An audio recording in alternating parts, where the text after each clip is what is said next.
तो हमने बुक से law of conservation of mass, law of constant composition और लॉ ऑफ मल्टीपल प्रोपोर्शन का डेफिनेशन और एग्जांपल देखे थे। लेकिन हम लॉ ऑफ मल्टीपल प्रोपोर्शन को अच्छी तरीके से समझने के लिए ये एग्जांपल के थ्रू समझ रहे हैं।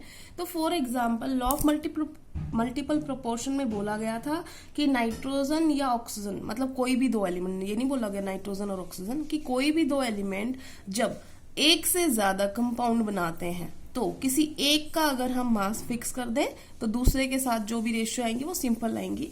तो वो देखते हैं अब हम। जैसे नाइट्रोजन और ऑक्सीजन दो एलिमेंट थे, मिलके उन्होंने कितने कंपाउंड बनाए, 5 ऑक्साइड्स। ये मैंने 5 ऑक्साइड्स लिख दिए हैं।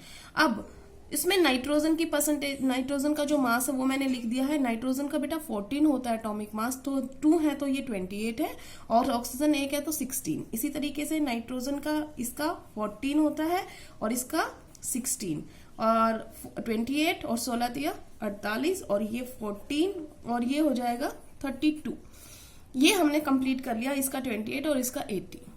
अब हमने क्या करना है, हमें ये बोला गया था कि जब दो एलिमेंट कंबाइन करके बहुत सारे कंपाउंड्स बनाते हैं तो अगर हम किसी एक का मास फिक्स कर दें, तो हम मान लो हम नाइट्रोजन का मास फिक्स कर देते हैं अगर, तो नाइट्रोजन का मास फिक्स कैसे करेंगे, तो 28 और ये 14 है तो हम इंटू कर देते हैं। लेकिन ध्यान रखना, अगर हम इससे जितना इंटू करेंगे हमें इसके काउंटर पार्ट से भी उतना ही इंटू करना पड़ेगा, क्योंकि हमारा मास रेशियो हमेशा फिक्स होना चाहिए, लॉ ऑफ कांस्टेंट कंपोजिशन बोलता है ना। तो हमने क्या किया, इंटू में इसके 2 कर दिया इसे 28 बनाने के लिए, तो हमें इसे भी इंटू में 2 करना पड़ा। हमने इसके इंटू में 2 किया 28 बनाने के लिए, हमें इसमें भी 2 इंटू करना पड़ा।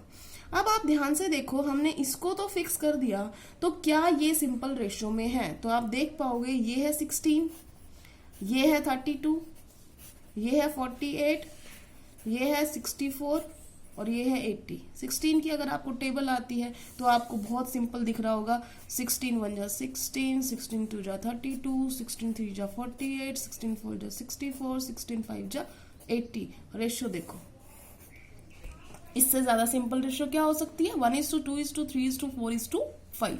ये आपको समझाना चाह रहे थे कि लॉ ऑफ मल्टीपल प्रोपोर्शन में जब कोई भी स्टेटमेंट के आधार पे क्या कह रहे हैं कि जब कोई भी दो एलिमेंट एक से ज्यादा कंपाउंड बनाते हैं और एक का मास अगर फिक्स कर दिया जाए तो दूसरे का जो रेशियो आएगा मास रेशियो वो सिंपल रेशियो होगा। Thank you class.